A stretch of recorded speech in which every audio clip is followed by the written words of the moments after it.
Hello friends. स्वागत है आपका हमारे यूट्यूब चैनल आर के हिंदी कहानियों में। आज की कहानी है रजनी को क्यों अपनी ममता का गला घोटना पड़ा। सर की आवाजें निरंतर गूंज रही थी। हर ओर से आ रही पटाखों की आवाजों से लगता था जैसे कान के पर्दे फट जाएंगे। सुबह से सुंदर ने ना तो कुछ खाया था और ना ही उसका बिस्तर से उठने का ही मन हुआ था। हर पल वो एक अथाह समंदर में गहरे और गहरे बैठता ही गया। यादों का वो समंदर इतना गहरा, कितनी लहरें उठती हैं, इसमें कोई था नहीं पा रहा था सुंदर। मगर अब तो लेटे रहना भी असहनीय हो गया था। खिड़कियों से आसमानी गोलों की हरी लाल चमक भरी रोशनी जैसे बरबस ही आंखों में घुस जाना चाहती थी। सुंदर ने खींचकर आंखें बंद कर लीं। खूब कसकर पूरी शक्ति से आंखें बंद रखने की कोशिश करने लगा। मगर दूसरे ही क्षण तेज रोशनी की चमक से पलकें अपने आप ही खुल जाती। ठीक उसी तरह जैसे रजनी जबरदस्ती अपनी कोमल उंगलियों से उसकी पलकें खोल देती थी। उन दिनों खींच उठता था सुंदर, लेकिन आज मन चाहता है चूम ले उन प्यारी सी कचनार की कलियों को। अनायास ही उसका अपना हाथ होठों तक आ गया। होठ एक खास अंदाज में सिकुड़े भी, लेकिन ये क्या, ना वो गर्मी और ना ही वो सिरहन। घबराकर सुंदर ने आंखें खोल दी। हाँ, यही तो था तब जब वो बदायूं में तैनात था। मकान उसे एक पुराना 3 कमरे का मिला था। ये मकान शहर से बाहर था और थोड़ा हरा भरा था। एक दिन सुबह जब वो सोकर उठा तो आदत के अनुसार बरामदे में पड़ी कुर्सी पर आकर बैठ गया। चाय बनाकर सामने रखी और मोबाइल देखने लगा। सुंदर ने चाय का कप उठाकर अभी चुस्की ली ही थी कि चौंक गया। घर के लॉन में बने पत्थर के फुहारे पर बहते पानी पर एक परी अपने गुलाबी पंख फड़फड़ा रही थी। सुंदर एकटक उसे देखता रह गया। वो हाथ का कप हाथ में ही पकड़े रहता कि तभी घर में सफाई करने वाली बाई की आवाज से चौंक गया। यहाँ के प्लम्बर की भांजी है साहब, कल रात ही पौड़ी से आई है। बचपन से ही इस फुहारे पर नहाती है और अब इतनी बड़ी होकर भी शरारत से बाज नहीं आती। इसका पिता ही इस फुहारे का पंप ठीक करता है। बाई की आवाज से सिर्फ सुंदर ही नहीं, वो परी भी चौंक गई। उसने पैर हिलाना बंद कर दिया और इधर ही एकटक देखने लगी। सुंदर तो हक्का बक्का ही रह गया। कोई नारी मूर्ति इतनी सुंदर भी हो सकती है, इसकी तो उसने कभी कल्पना भी नहीं की थी। चेहरा गुलाबी रंग की कमीज के गुलाबी रंग से और भी खिल उठा था। पानी से भीगा सारा बदन दिख रहा था। क्या पहाड़ी औरतें भी इतने तीखे नैन नक्श वाली होती हैं? वो अभी सोच ही रहा था कि बाई की आवाज पुनः गूंजी। रजनी, अब तो तुम बड़ी हो गई हो, क्या अभी तक फुहारे में नहाने का शौक नहीं गया? और फिर बाई उसकी ओर मुखातिब होकर बोली, आप चाय पीजिए, मैं इसे आज ही मना कर दूंगी कि फुहारे में ना आया करे। नहीं मालती, इस लड़की से कुछ कहने की जरूरत नहीं है। कहते हुए सुंदर ने चाय पीनी शुरू कर दी, क्योंकि अब तक परी उड़ चुकी थी और फुहारे में लगता है अब पानी सूख गया, वैसा ही सांवला रंग लिए खड़ा था। कितना सुंदर है ये फुहारा, जैसे सचमुच किसी पहाड़ का झरना हो, सुंदर मन ही मन बोला। इसके बाद के दिन तो जैसे पंख लगाकर उड़ने लगे। सुंदर ने मालती से पता लगा लिया कि रजनी की अभी कहीं शादी तय नहीं हुई है। रजनी थी तो शेड्यूल कास्ट, पर हमेशा पढ़ने में तेज थी। उसके पिता ने प्लम्बर का काम सीख लिया था, जिससे अच्छी कमाई हो जाती थी। रजनी ही ठेकों के हिसाब किताब रखती थी।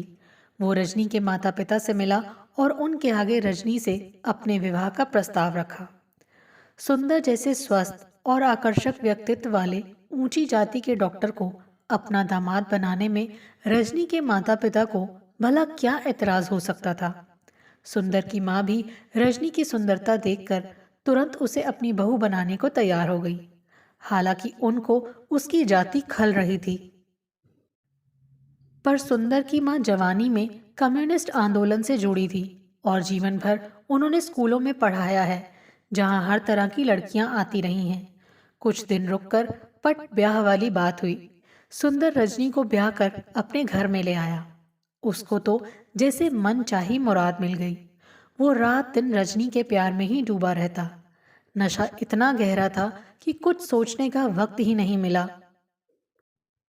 उसके दोस्तों ने उससे वास्ता रखना बंद कर दिया, पर इससे उसे कुछ असर नहीं पड़ता था। उसे तो रजनी में ही जिंदगी दिख रही थी। सुंदर की रविवार को दिन में सोने की आदत थी। अभी शादी को 1 साल भी पूरा नहीं हुआ था। एक दिन अचानक ही सोते समय किसी ने अपनी उंगलियों से सुंदर की पलकी खोल दी। सुंदर ने हड़बड़ाकर देखा, पास ही रजनी खड़ी मुस्कुरा रही थी। अभी सुंदर खींचते हुए ये कहना ही चाहता था कि सोने क्यों नहीं देती, कि रजनी बोल पड़ी, मुबारक हो। क्या कह रही हो? इतनी जल्दी ये कैसे हो गया? अभी तो मैंने सोचा भी नहीं था। सुंदर का चेहरा बुझ गया। तो क्या हर चीज जनाब के सोचने से ही होगी? अरे, मैं तो सोच रही थी कि आप सुनकर खुशी से उछल पड़ेंगे, मगर आप तो ऐसे डर रहे हैं जैसे कोई बहुत गलत काम हो गया हो। आखिर इसमें डरने की क्या बात है? कोई चोरी तो नहीं है। आखिर हम पति पत्नी हैं। नहीं रजनी, ये ठीक नहीं। हमें अभी इतनी जल्दी बच्चा नहीं चाहिए, सुंदर ने दृढ़ स्वर में कहा। और फिर इसके बाद सब कुछ समाप्त हो गया। रजनी का क्रोध, उसके आंसू कुछ काम नहीं आए। सुंदर ने इंजेक्शन दिलवाकर रजनी को मां बनने से रोक दिया। रजनी खोई खोई सी रहने लगी। मगर कुछ दिन बाद फिर से सब कुछ सामान्य हो गया। रजनी भी सब कुछ भूलकर पति के सुख में सुखी रहने की कोशिश करने लगी। और फिर 3 साल जैसे पलक झपकते गुजर गए। 3 साल बाद जैसे फिर से विस्फोट हो गया। एक दिन अचानक सुंदर पूछ बैठा, क्यों, सब कुछ ठीक है? उसी दिन रजनी 1 महीने बाद अपने मायके से लौटी थी। रजनी स्वयं ही बताना चाहती थी, लेकिन सोच रही थी कि रात को बताएगी। जब उसने देखा कि सुंदर ने खुद ही पूछ लिया है, तो वो एक रहस्यमयी मुस्कुराहट के साथ बोली, हाँ, सब कुछ ठीक है। इस बार तो जल्दी नहीं है ना? अब तो आपको बाप बनने में शर्म नहीं आएगी ना? क्या कह रही हो? क्या फिर गड़बड़ हो गई? इसीलिए मैं मना कर रहा था कि ज्यादा दिन के लिए मत जाओ। खैर, अभी भी कुछ नहीं बिगड़ा है। अभी तो सिर्फ 7 सप्ताह ही हुए हैं। मुझे तुम्हारी तारीख अच्छी तरह से याद है, सुंदर आश्वस्त स्वर में बोला। क्या कह रहे हैं आप? क्या फिर से? रजनी अभी बात पूरी भी नहीं कर पाई थी कि सुंदर बीच में ही बोल पड़ा। हाँ, अभी नहीं, 5 साल से पहले हमें बच्चा नहीं चाहिए। नहीं नहीं, अब मैं ये नहीं कर सकूंगी। रजनी डर से कांपने लगी। एक तो पहले ही की तकलीफ याद करके उसके रोंगटे खड़े हो रहे थे। दूसरा, हर बार अपनी ममता का गला घोटा जाना वो सह नहीं पा रही थी। अरे, तुम अभी बहुत छोटी हो। इतनी जल्दी बच्चे हो गए तो जानती हो क्या होगा? तुम्हारी सारी सुंदरता नष्ट हो जाएगी, सुंदर समझाते हुए बोला। जिद मत करो, अपनी जाति के खौल से निकलो कि बच्चे पैदा करने में ही सुख है। देखा नहीं, क्लिनिक में कितनी सुंदर लड़कियां 30 साल तक एनीमिया की शिकार हो जाती हैं। मगर रजनी नहीं मानी। उसने सास को भी सारी बात बता दी। माँ ने बेटे को बहुत समझाया, लेकिन बेटा टस से मस नहीं हुआ। और एक दिन अचानक लखनऊ मेडिकल कॉलेज में जाकर रजनी के गर्भाशय की सफाई करवा दी। रजनी का मन रो उठा। वो बर्दाश्त न कर सकी इस क्रूरता को। वो बिस्तर से लग गई और फिर ठीक होने में महीनों लग गए। समय हर घाव को भर देता है। रजनी भी पिछला सब कुछ भूलकर पति के साथ सहयोग करने लगी। लेकिन अब उसमें ना पहले जैसा उत्साह रहा था, ना अल्हड़ता और ना ही सुंदरता। इधर सुंदर ने भी सरकारी अस्पताल की नौकरी छोड़कर अपना निजी नर्सिंग होम खोल लिया था। उसका नर्सिंग होम जल्द ही खूब चलने लगा, क्योंकि उसका असली काम तो अनचाही ममता का गला घोटना था। उसने अपने यहाँ कई नर्सें और एक महिला डॉक्टर भी रखी हुई थी। सुंदर का अपने माली को भी सख्त आदेश था कि नर्सिंग होम के बगीचे में कोई भी सूखा मुरझाया हुआ फूल ना रहे। उसे हमेशा ताज़े खिले हुए फूल ही पसंद थे। हाँ, फूल चाहे जो भी हों, बेला, गुलाब, चमेली, गेंदा, बस ताज़े होने चाहिए। यही स्थिति उसके अपने नर्सिंग होम की भी थी। कोई भी ऐसी नर्स या डॉक्टर उसे पसंद नहीं थी जो उसकी इच्छा के आगे सिर न झुका दे। अतः वो हमेशा ताजे फूल की तलाश में रहता और भयंकर बेकारी के कारण उसे एक से एक नायाब खुशबूदार फूल मिलता रहता। रजनी को वो लगभग भूल ही चुका था। अपने पौरुष और संपत्ति के नशे में रजनी उसे एक मुरझाया हुआ फूल ही दिखाई देती, लेकिन वो उसे तोड़कर नहीं फेंक सकता था, क्योंकि वो एक स्थायी बंधन, एक मजबूत जंजीर बनकर उसके गले में पड़ गई थी। मगर शीघ्र ही इस बंधन से छुटकारा पाने का बहाना मिल गया। शादी को हुए 5 साल पूरे हो चुके थे।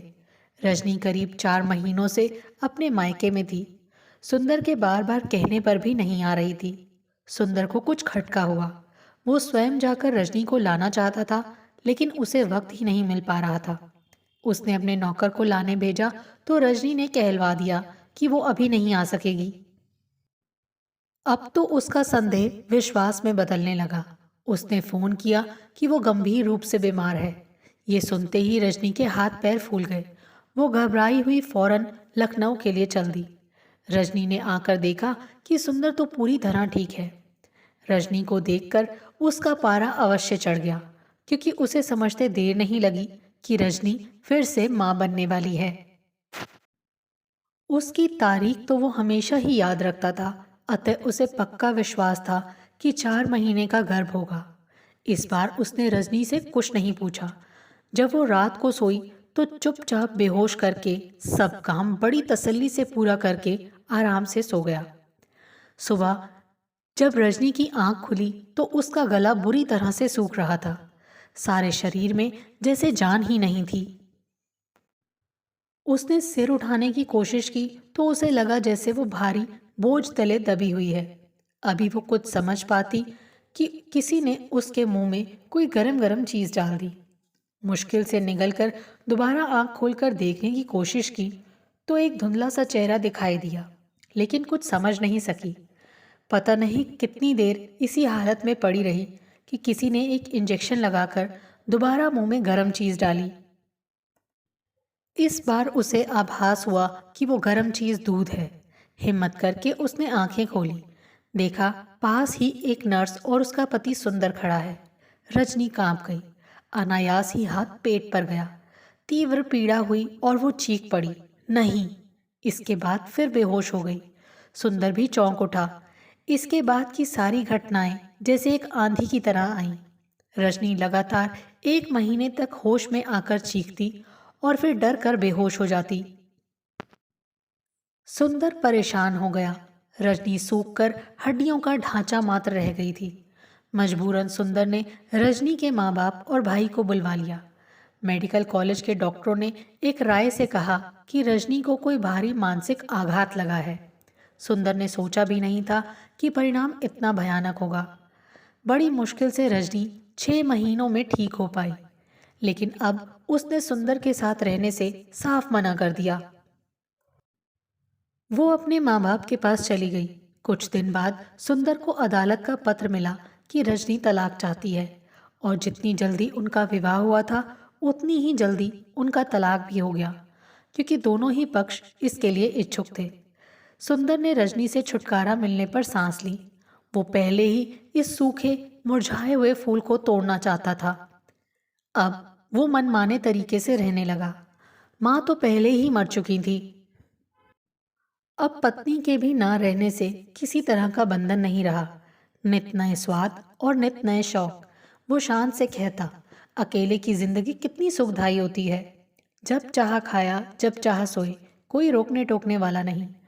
जब भी कोई दोबारा शादी करने को कहता तो वो झिड़क देता, अरे छोड़ो भी, जब बाजार में तरह तरह के स्वादिष्ट व्यंजन सहज ही मिल जाते हैं तो घर में सूखी रोटी खाने के लिए बीवी का झमेला करना बेवकूफ़ी के सिवा और क्या है।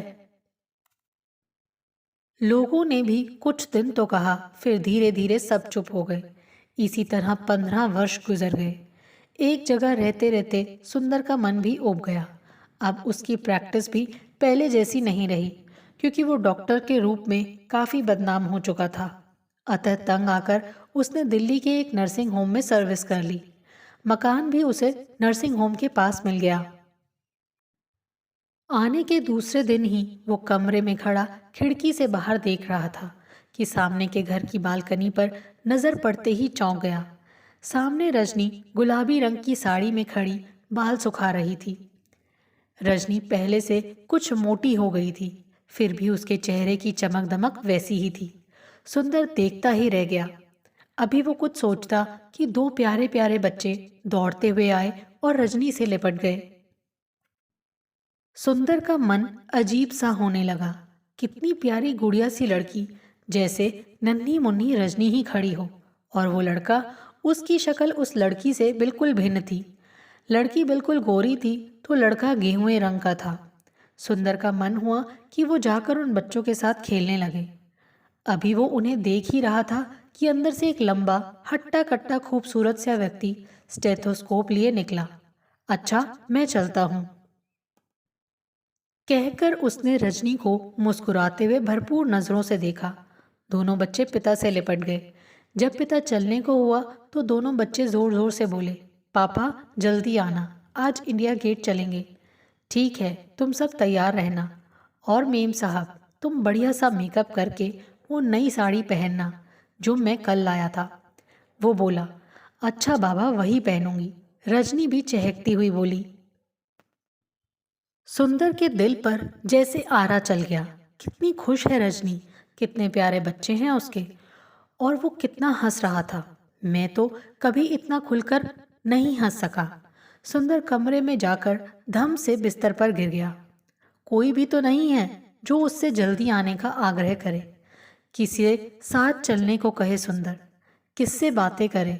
उठकर चलने को हुआ तो ड्रेसिंग टेबल के सामने बाल संवारने लगा।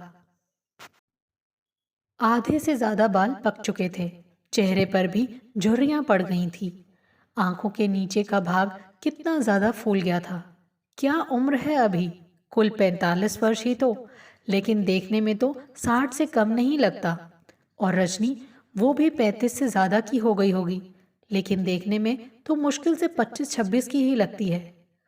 वो तो यही समझता था कि बच्चे होने से स्त्री जल्दी बूढ़ी हो जाती है, लेकिन यहाँ तो ज्यादा ही दिखाई दे रहा है।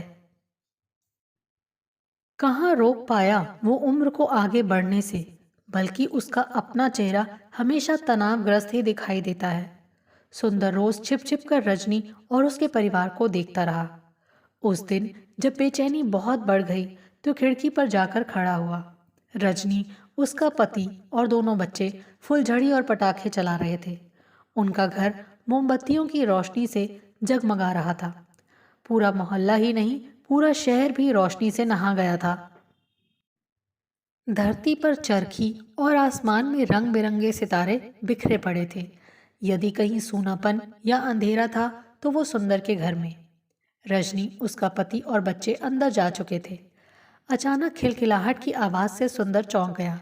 रजनी का पति अपने दोनों बच्चों के साथ उसके फ्लैट की सीढ़ियों की ओर वाली बालकनी में मोमबत्तियां लगा रहे थे। वो बाहर निकल आया तो वो हंसकर बोला, मुझे डॉक्टर राकेश कहते हैं। आपके घर में अंधेरा देखा तो सोचा शायद आप कहीं गए हैं या बीमार हैं। हमारा रिवाज है कि दिवाली पर पड़ोसी के घर में दिया जरूर जलाते हैं, इसीलिए चले आए। क्या वास्तव में आपकी तबीयत ठीक नहीं है? मैं बिल्कुल ठीक हूँ। आप आए उसके लिए बहुत बहुत धन्यवाद, कहकर वो कमरे में घुसा ही था कि रजनी की बेटी ने उछलकर स्विच ऑन कर दिया, जिससे कमरा रोशनी से भर गया। वो खिलखिलाकर बोली, आपको अंधेरे में रहना अच्छा लगता है क्या? माँ कहती हैं आज के दिन घर में अंधेरा रहना ठीक नहीं होता है। सुंदर कैसे कहता कि उसकी जिंदगी का ये अंधेरा उसका अपना ही किया हुआ है। सिर्फ एक दिवाली से क्या होगा, उसका तो सारा जीवन ही अंधेरे में घिरा हुआ है। आपको हमारी ये कहानी कैसी लगी, प्लीज़ कमेंट करके ज़रूर बताइए। अगर आप इस चैनल पर नए हैं तो इसे सब्सक्राइब करें और शेयर करें। Thank you.